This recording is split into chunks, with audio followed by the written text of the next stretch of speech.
जय हिंद दोस्तों। तो आज की क्लास में हम लेकर आए हैं केमिस्ट्री के टॉप 80 मोस्ट इम्पोर्टेंट क्वेश्चन, जो कि ये दूसरी क्लास है। इसके पहले हमने आपको एक क्लास करा दी थी। अगर आप लोगों ने उसको नहीं देखा तो उसकी प्लेलिस्ट बनी हुई है, तो वहां जाकर के उसको देख लीजिएगा। इसमें दोस्तों हमने जो है मोस्ट इम्पोर्टेंट क्वेश्चन लिए हैं, जो कि हाल फिलहाल के एग्जाम में पूछे गए हैं और इस प्रकार के एग्जाम में क्वेश्चन बन सकते हैं, हमने उनको भी इसमें ऐड किया हुआ है। इसलिए अगर आप लोग किसी भी कम्पिटेटिव एग्जाम की तैयारी कर रहे हैं तो आप लोग जो है इस क्लास को लास्ट तक देखिएगा, क्योंकि दोस्तों आपके एग्जाम में इस प्रकार के जो क्वेश्चन है जरूर देखने को मिलेंगे। ठीक है, आइए दोस्तों क्लास को शुरू करते हैं। पहला क्वेश्चन आज की क्लास का क्वेश्चन नंबर 81 पूछा गया है कि रेडियो सक्रियता की प्रघटना की खोज किसने की थी। तो आंसर हो जाएगा option number C, Henry Becquerel ने की थी। जो हेनरी बेकरल हैं, इन्होंने 1896 में यूरेनियम की सहायता से इसकी खोज की थी। ठीक है, तो ये आप लोग ध्यान रखिएगा, एग्जाम में ये क्वेश्चन आ सकता है। नेक्स्ट क्वेश्चन है, रेडियो धर्मिता नापी जाती है। तो आंसर हो जाएगा option number A, Geiger Muller counter से जो है नापी जाती है। ठीक है, नेक्स्ट क्वेश्चन है, रेडियोधर्मी वस्तुओं को किससे बने पात्र में रखना चाहिए। तो आंसर हो जाएगा शीशा से बने पात्र में रखना चाहिए। ठीक है, तो आंसर हो जाएगा ऑप्शन नंबर ए, शीशा अत्यधिक घना होता है जो हानिकारक विकिरणों को सोख लेता है। ठीक है, नेक्स्ट क्वेश्चन है कि रेडियोधर्मी तत्व किसका उत्सर्जन करते हैं। तो ये जो है अल्फा, बीटा तथा गामा विकिरण का जो है उत्सर्जन करते हैं। तो आंसर हो जाएगा ऑप्शन नंबर बी। तो दोस्तों अगर आप लोग जनवरी माह की 2026 की जो है करंट अफेयर्स की ई बुक लेना चाहते हैं, डिस्क्रिप्शन बॉक्स में व्हाट्सएप नंबर दिया हुआ है, तो आप लोग जो है वहां पर एसएमएस करिएगा और वहां से जो है आप लोग इस ई बुक को प्राप्त कर सकते हैं। जिसको भी चाहिए तो वहां पर आकर के जो है एसएमएस कर सकता है। ठीक है, चलिए दोस्तों अगला क्वेश्चन देखते हैं। पूछा गया है अगला क्वेश्चन कि निम्नलिखित में से किसमें ऋणात्मक आवेश होता है। तो आंसर हो जाएगा बीटा किरण में। ठीक है, जो बीटा कण है उच्च वेग वाले इलेक्ट्रॉन होते हैं जिन पर ऋण आवेश होता है। तो आंसर हो जाएगा ऑप्शन नंबर बी। अगला क्वेश्चन है कि निम्नलिखित में से किसके उत्सर्जन से संभारिक उत्पन्न होते हैं। तो आंसर हो जाएगा बीटा किरण के उत्सर्जन से। बीटा 6 में जो है परमाणु संख्या 1 बढ़ जाती है पर द्रव्यमान समान रहता है। ये आप लोग ध्यान रखिएगा। अगला क्वेश्चन है कि रेडियोधर्मी पदार्थ में किस दौरान कोई परिवर्तन द्रव्यमान या आवेश में जो है नहीं होता है। तो आंसर हो जाएगा गामा उत्सर्जन में।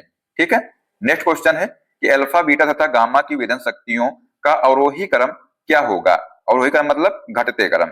तो सबसे पहले जो है गामा, फिर बीटा, फिर अल्फा, ये जो है इसका सही क्रम होगा। तो आंसर हो जाएगा ऑप्शन नंबर बी, गामा किरणों की जो वेदन शक्ति है सबसे अधिक होती है। अगला क्वेश्चन है कि न्यूनतम पारगम्य शक्ति किरण कौन सी है। तो यहाँ पर जो अल्फा किरण है ये जो है न्यूनतम पारगम्य शक्ति किरण है। तो आंसर हो जाएगा option number A. Next question है कि अल्फा कण में क्या होते हैं। जो अल्फा कण है इसमें जो है 2 प्रोटॉन व 2 न्यूट्रॉन होते हैं। ठीक है, तो ऑप्शन नंबर जो ए है इसका राइट आंसर हो जाएगा और यह हीलियम के नाभिक के समान होता है। तो ये भी आप लोग ध्यान रखिएगा। अगला क्वेश्चन है कि अल्फा पार्टिकल्स डैश होते हैं। तो ये जो है बिल्कुल हीलियम के केंद्रक के जैसा होता है। तो यहाँ पर इसका आंसर हो जाएगा option number D. Next question है कि अल्फा कण में 2 धनात्मक आवेश होते हैं, इसका द्रव्यमान लगभग किसके बराबर होता है। तो इसका आंसर हो जाएगा हीलियम के एक परमाणु का द्रव्यमान के जो है बराबर होता है। ठीक है, नेक्स्ट क्वेश्चन है कि रेडियो एक्टिव सामग्री से उत्सर्जित बीटा किरणें क्या हैं। तो ये जो है केंद्रक के चारों ओर घूमने वाले इलेक्ट्रॉन। ठीक है, तो इसका आंसर हो जाएगा ऑप्शन नंबर डी। अगला क्वेश्चन है कि गामा किरणें किससे बनी होती हैं। तो ये जो है विद्युत चुंबकीय तरंगे, ये जो है गामा किरणें जो है होती हैं। नेक्स्ट क्वेश्चन है कि किसी नाभिक के गामा 6 में क्या होता है। तो इसमें जो है ना तो नाभिक की द्रव्यमान संख्या बदलती है और ना ही परमाणु क्रमांक बदलता है। इसका आंसर हो जाएगा option number D. Next question है, निम्नलिखित में से कौन एक रेडियो सक्रिय तत्व है। तो यहाँ पर जो प्लूटोनियम है ये जो है रेडियो सक्रिय तत्व है। तो आंसर हो जाएगा ऑप्शन नंबर सी। अगला क्वेश्चन है कि कार्बन डेटिंग निम्न की आयु निर्धारण हेतु प्रयुक्त होती है। तो ये जो है जीवाश्म की आयु निर्धारण के लिए जो है इसका प्रयोग किया जाता है। तो इसका यहाँ पर आंसर हो जाएगा ऑप्शन नंबर ए। अगला क्वेश्चन है कि कार्बन तिथि निर्धारण में कार्बन का कौन सा समस्थानिक प्रयुक्त होता है। तो इसमें जो है केवल 6C14 जो है ये प्रयुक्त होता है। यहाँ पर इसका आंसर हो जाएगा ऑप्शन नंबर ए। अगला क्वेश्चन है कि एक रेडियोधर्मी पदार्थ की अर्धायु 10 दिन है। तो इसका अभिप्राय यह है कि, तो इसका जो अभिप्राय है यह है कि पदार्थ के 3/4 भाग का जो विघटन है ये 20 दिनों में हो जाएगा। कैसे निकाला गया है इसको। तो यहाँ पर देखिए 10 दिन में जो है आधा बचेगा, अगले 10 दिन में मतलब कुल 20 दिन में जो है 1/4 बचेगा, यानी कि 3/4 जो है विघटित हो जाएगा। ठीक है, यहाँ पर इसका आंसर हो जाएगा option number C. Next question है कि रेडियोधर्मी पदार्थ का अर्ध आयु काल 70 दिन है। तो 1 ग्राम कितने दिन बाद जो है 0.25 ग्राम रह जाएगा। तो ये जो है 140 दिन बाद इतना रह जाएगा। नेक्स्ट क्वेश्चन है कि रेडियम की अर्ध आयु 1600 वर्ष है, तो कितने वर्ष बाद जो है पदार्थ का 25% अंश जो है ये बच जाएगा? इसका आंसर हो जाएगा 3200 वर्ष बाद। ठीक है। अगला क्वेश्चन है कि रक्त कैंसर यानी कि जो ल्यूकेमिया है इसकी रेडियोधर्मी चिकित्सा में प्रयोग किया जाता है, तो ये जो है फास्फोरस 32 जो है प्रयोग किया जाता है। ये जो P32 है यानी जो फास्फोरस 32 है इसका प्रयोग रक्त संबंधी रोगों विशेष करके ल्यूकेमिया के उपचार में प्रयोग किया जाता है। अगला क्वेश्चन है कि निम्नलिखित में से कौन सा सुमेलित नहीं है? तो यहाँ पर जो कोबाल्ट 60 है इसका उपयोग कैंसर रोगों के उपचार के लिए किया जाता है। जो आयोडीन 131 है इसका उपयोग थायराइड ग्रंथि के उपचार के लिए किया जाता है। जो फास्फोरस 32 है इसका उपयोग श्वेत रक्तता का उपचार के लिए किया जाता है। ठीक है।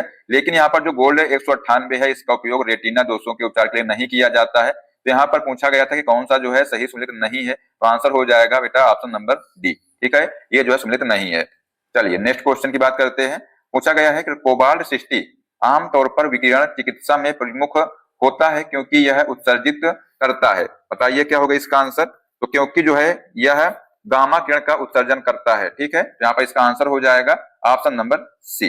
जो कोबाल्ट 60 है गामा किरणों का जो है शक्तिशाली स्रोत है, तो आप लोग ध्यान रखिएगा। अगला क्वेश्चन है कि सूची 1 को सूची 2 से सुमेलित कीजिए। तो यहाँ पर सूची 1 में दिया हुआ है तत्व, जो सूची 2 है इसमें दिया हुआ है उपयोग। तो यहाँ पर जो यूरेनियम का समस्थानिक है इसका जो उपयोग है ये नाभिक ईंधन के उपयोग में किया जाता है। जो कोबाल्ट का समस्थानिक है इसका उपयोग कैंसर के उपचार में किया जाता है। और जो आयोडीन का समस्थानिक है इसका उपयोग मेरे दोस्त गर्भपात के उपचार में किया जाता है। और जो रेडियम का समस्थानिक है इसका उपयोग जो है रेडियोधर्मी स्रोत के उपचार में किया जाता है। तो यहाँ पर मेरे दोस्त इसका आंसर हो जाएगा ऑप्शन नंबर सी। ठीक है। नेक्स्ट क्वेश्चन है कि किस प्रकार की अभिक्रिया से सबसे अधिक हानिकारक विकिरण उत्पन्न होती है? तो आंसर हो जाएगा विखंडन अभिक्रिया से। जो नाभिकीय विखंडन में जो है अत्यधिक ऊर्जा व विकिरण उत्पन्न होती है। ठीक है।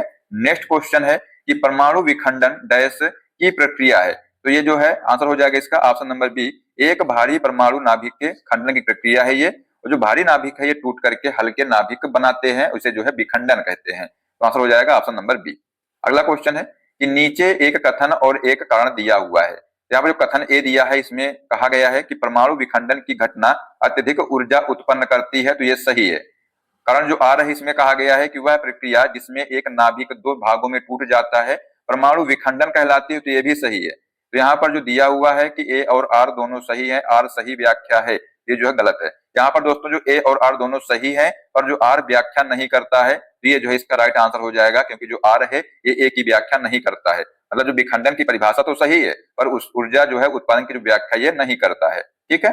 चलिए नेक्स्ट क्वेश्चन है कि परमाणु बम किस सिद्धांत पर आधारित है? तो ये जो परमाणु बम है ये अनियंत्रित नाभिकीय विखंडन पर आधारित है। तो इसका आंसर हो जाएगा ऑप्शन नंबर बी। परमाणु बम में चैन रिएक्शन अनियंत्रित होती है। ठीक है, ये आप लोग ध्यान रखिएगा। अगला क्वेश्चन है कि परमाणु रिएक्टर किसके द्वारा प्रेरित होता है? तो ये जो है नियंत्रित श्रृंखला अभिक्रिया के द्वारा जो है प्रेरित होता है। तो आंसर हो जाएगा option number C. Next question है कि जापान पर गिराए गए परमाणु बमों के नाम क्या थे? तो ये जो बम थे इनके नाम थे लिटिल बॉय और फैट मैन। यहाँ पर जो लिटिल बॉय है ये जो है हिरोशिमा में गिराया गया था, जो फैट मैन है ये गिराया गया था नागासाकी में। ये भी आप लोग ध्यान रखिएगा, ये जो है अलग अलग भी एग्जाम में क्वेश्चन पूछ सकता है। यहाँ पर इसका आंसर हो जाएगा ऑप्शन नंबर ए। ठीक है। नेक्स्ट क्वेश्चन है कि वर्ष 1945 में नागासाकी पर गिराए गए बम में कौन सा विस्फोटक प्रयुक्त हुआ था? तो इसमें जो है प्लूटोनियम जो है प्रयुक्त हुआ था। तो आंसर हो जाएगा मेरे दोस्त ऑप्शन नंबर सी। फैटमैन में जो है प्लूटोनियम 239 का प्रयोग किया गया था। नेक्स्ट क्वेश्चन है कि श्रृंखला अभिक्रिया के दौरान निम्नलिखित में से क्या होता है? तो इसमें जो है न्यूट्रॉन बमबारी से भारी नाभिक टूटता है। तो आंसर हो जाएगा ऑप्शन नंबर ए। न्यूट्रॉन द्वारा प्रेरित विखंडन से श्रृंखला अभिक्रिया चलती है। ठीक है, तो ये फैक्ट आप लोग ध्यान रखिएगा। अगला क्वेश्चन की बात करते हैं। पूछा गया है कि निम्नलिखित में से कौन सा ऊर्जा का स्रोत है? तो आंसर हो जाएगा नाभिकीय संलयन जो है ये ऊर्जा का स्रोत है। दोस्तों एक बात ध्यान रखिएगा आप लोग, यहाँ पर ये सूर्य की ऊर्जा है इसका स्रोत भी नाभिकीय संलयन है। ठीक है, ये भी एग्जाम में आ सकता है, तो इसको आप लोग ध्यान रखिएगा। नेक्स्ट क्वेश्चन है कि हाइड्रोजन बम किस सिद्धांत पर आधारित है? तो ये जो है अनियंत्रित संलयन पर आधारित है। क्योंकि दोस्तों जो हाइड्रोजन बम है इसको जो है थर्मोन्यूक्लियर बम भी कहते हैं, तो ये भी आप लोग ध्यान रखिएगा, एग्जाम में ये भी पूछ सकता है। ठीक है। अगला क्वेश्चन है कि हाइड्रोजन बम विकसित किया गया था। तो आंसर हो जाएगा एडवर्ड टेलर द्वारा जो है इसको विकसित किया गया था। जो एडवर्ड टेलर है इनको जो है हाइड्रोजन बम का जनक माना जाता है। ठीक है, तो आंसर हो जाएगा ऑप्शन नंबर ए। अगला क्वेश्चन है कि परमाणु रिएक्टर का आविष्कार किसने किया? तो आंसर हो जाएगा एनरिको फर्मी ने जो है इसका आविष्कार किया था। ठीक है, और जो पहला परमाणु रिएक्टर था कौन था? तो ये जो है शिकागो पीले फर्स्ट जो है इसका जो आविष्कार है ये 1922 में किया गया था। ये भी आप लोग ध्यान रखिएगा। नेक्स्ट क्वेश्चन है कि परमाणु रिएक्टर में नियंत्रक यानी जो कैडमियम है ये छड़ें क्या करती हैं? तो ये जो है न्यूट्रॉन अवशोषित करती हैं। तो आंसर हो जाएगा option number A. Control rods जो है ये न्यूट्रॉन अवशोषित करके रिएक्शन नियंत्रित करती हैं। ठीक है, नेक्स्ट क्वेश्चन है कि स्मॉग किसका संयोजन है? तो ये जो है धुआं और कोहरे का संयोजन है। तो ये भी आप लोग ध्यान रखिएगा, एग्जाम में क्वेश्चन ये पूछा गया था। तो इसका आंसर हो जाएगा option number D. Next question है कि परमाणु रिएक्टर में विखंडन की दर नियंत्रित करने हेतु किसका प्रयोग होता है? तो यहाँ पर जो कैडमियम का प्रयोग होता है। और ये जो कैडमियम है ये उत्कृष्ट न्यूट्रॉन अवशोषक है। तो ये आप लोग ध्यान रखिएगा, फैक्ट यहाँ पर एग्जाम में आ सकता है ये। इसका आंसर हो जाएगा option number C.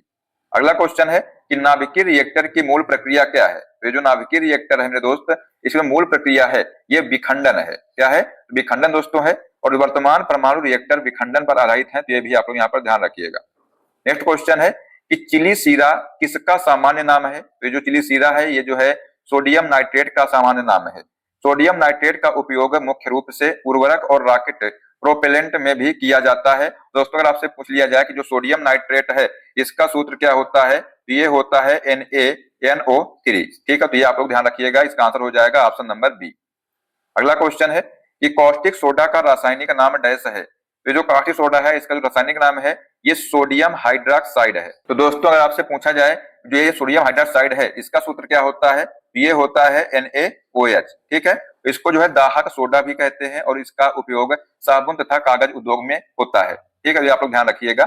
Next question है कि निम्नलिखित तत्वों में से कौन सा एक ठोस हाइड्रोजन कार्बोनेट नहीं बनाता है? तो यहाँ पर मेरे दोस्त जो लिथियम है ये जो है ठोस हाइड्रोजन कार्बोनेट नहीं बनाता है। लिथियम बाइकार्बोनेट इसका सूत्र होता है LiHCO3। केवल जलीय विलयन में अस्तित्व में रहता है और यह ठोस रूप में नहीं पाया जाता है। तो आंसर हो जाएगा option number D. Next question है कि पोटेशियम नाइट्रेट का प्रयोग डैश के उत्पादन में होता है? तो इसका जो प्रयोग है ये उर्वरक के उत्पादन में होता है। जो पोटेशियम नाइट्रेट है इसका सूत्र होता है KNO3 का उपयोग जो है गन पाउडर यानी जो बारूद है बनाने में भी किया जाता है। इसको जो है आप लोग नोट कर लीजिएगा, एग्जाम में क्वेश्चन ये पूछा जाएगा आपके। ठीक है, नेक्स्ट क्वेश्चन है कि बारूद बनाने में निम्नलिखित में से किस एक का इस्तेमाल किया जाता है? तभी हमने आपको बताया जो पोटेशियम नाइट्रेट है इसका उपयोग जो है बारूद बनाने के लिए किया जाता है। तो आंसर हो जाएगा ऑप्शन नंबर बी। जो बारूद है ये पोटेशियम नाइट्रेट इसमें जो है 75%, गंधक जो है 10% और जो चारकोल है ये जो है 15% जो है मिलाया जाता है, इसी का जो है मिश्रण होता है ये। नेक्स्ट क्वेश्चन है कि गन पाउडर किस मिश्रण से बनता है? तो ये जो गन पाउडर है मेरे दोस्त ये जो है चारकोल, सल्फर एवं पोटेशियम नाइट्रेट से बनता है। तो आंसर हो जाएगा ऑप्शन नंबर सी। अगला क्वेश्चन है कि समुद्र के पानी से कौन सी धातु निकाली जाती है? तो इससे जो है मैग्नीशियम धातु निकाली जाती है। और समुद्र के जल में सोडियम के बाद दूसरी सबसे प्रचुर मात्रा में पाई जाने वाली जो है धातु मैग्नीशियम है। ठीक है, तो आप लोग ध्यान रखिएगा। तो यहाँ पर इसका आंसर हो जाएगा option number B. Next question है कि अति मुलायम खनिज टाल्क सोप स्टोन मुख्यतः है? तो ये जो है मैग्नीशियम सिलिकेट है। यहाँ पर इसका आंसर हो जाएगा ऑप्शन नंबर डी। यह प्रकृति का सबसे कोमल खनिज है जिसका उपयोग टैल्कम पाउडर बनाने में होता है। ठीक है, तो आप लोग ध्यान रखिएगा, एग्जाम में क्वेश्चन आ सकता है।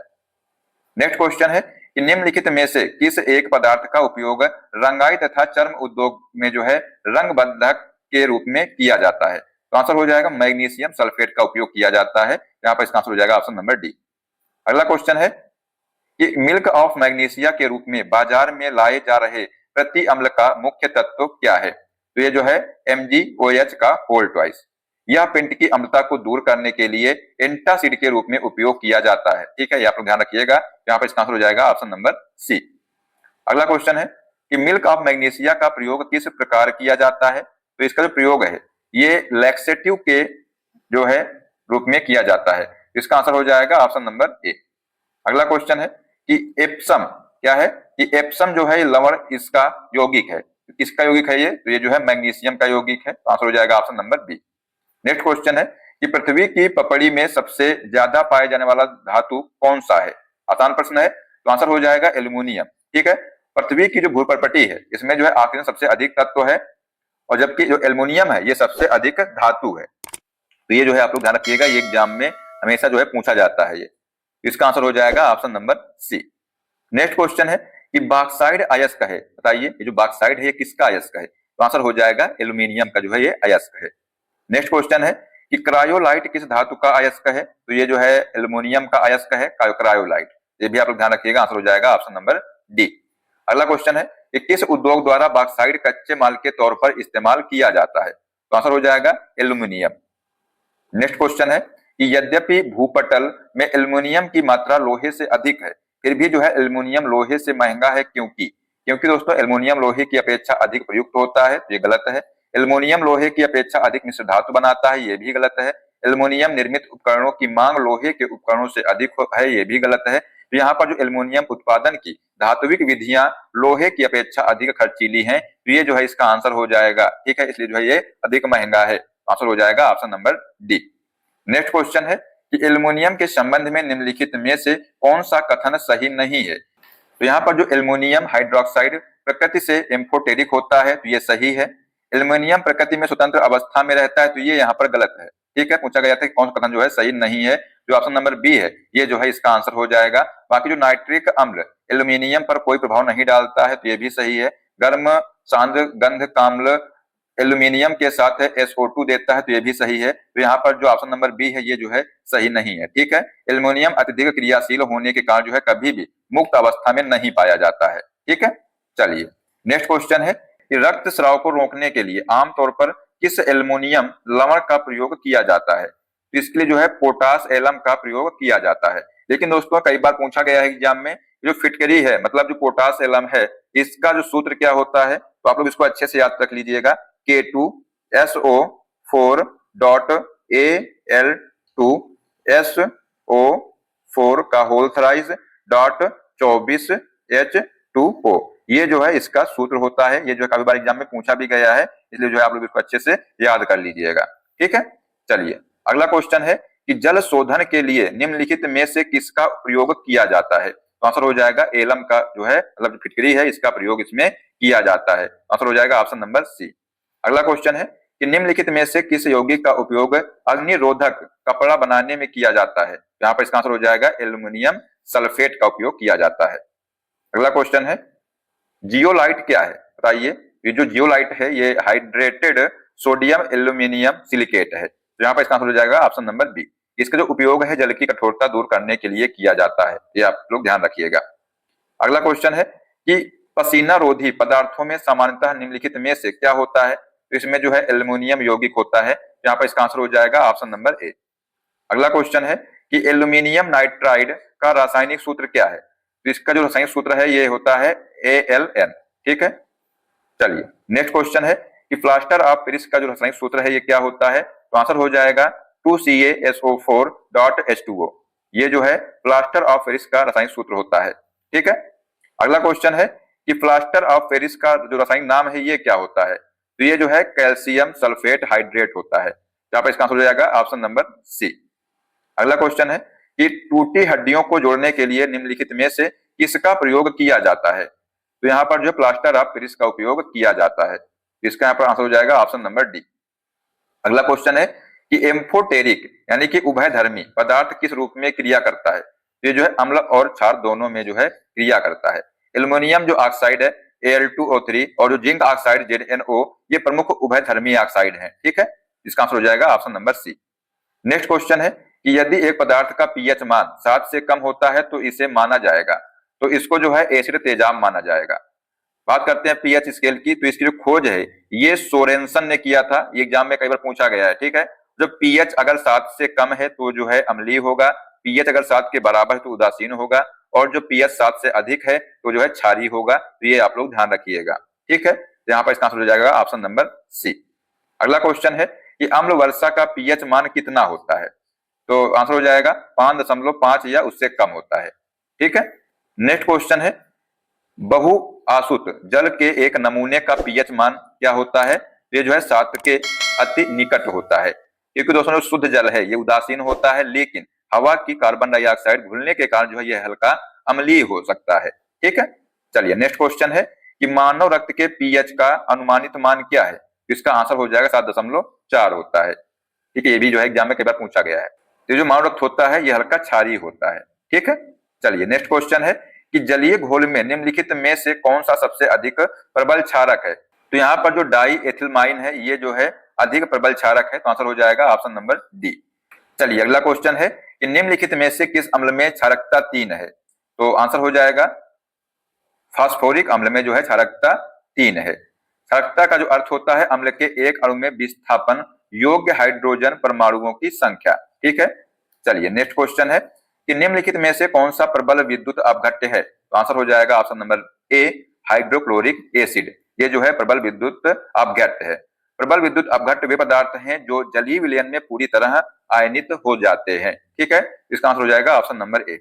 अगला क्वेश्चन है कि दूध यानी जो मिल्क है ये क्या है। तो आंसर हो जाएगा ये पायस है। ठीक है, पायस एक ऐसा कोलाइड है जिसमें 2 या 2 से अधिक अमिश्रणीय तरल पदार्थ जैसे वसा और पानी एक साथ होते हैं। ठीक है, चलिए नेक्स्ट क्वेश्चन है कि जब 2 तरल पदार्थ एक दूसरे में घुलते नहीं और सॉल्यूशन नहीं बनाते हैं तो उसे क्या कहते हैं। तो उनको जो है अमिश्रणीय इमिसिबल कहते हैं। ठीक है, ध्यान रखिएगा इसको, ऑप्शन नंबर सी जो है इसका राइट आंसर हो जाएगा। अगला क्वेश्चन है कि शक्कर के घोल में शक्कर एक डैश है। तो ये जो है घुला हुआ पदार्थ है, तो आंसर हो जाएगा ऑप्शन नंबर बी। मतलब जो शक्कर है ये जो है घुला हुआ पदार्थ है। अगला क्वेश्चन है कि मक्खन कोलाइड कब बनता है। तो जो मक्खन है मेरे दोस्त ये जो है कोलाइड कब बनता है, जब वसा की गुलिकाएं पानी में चितरे जाती हैं। ठीक है, तब जो है कोलाइड बनता है। तो आंसर हो जाएगा मेरे दोस्त ऑप्शन नंबर सी।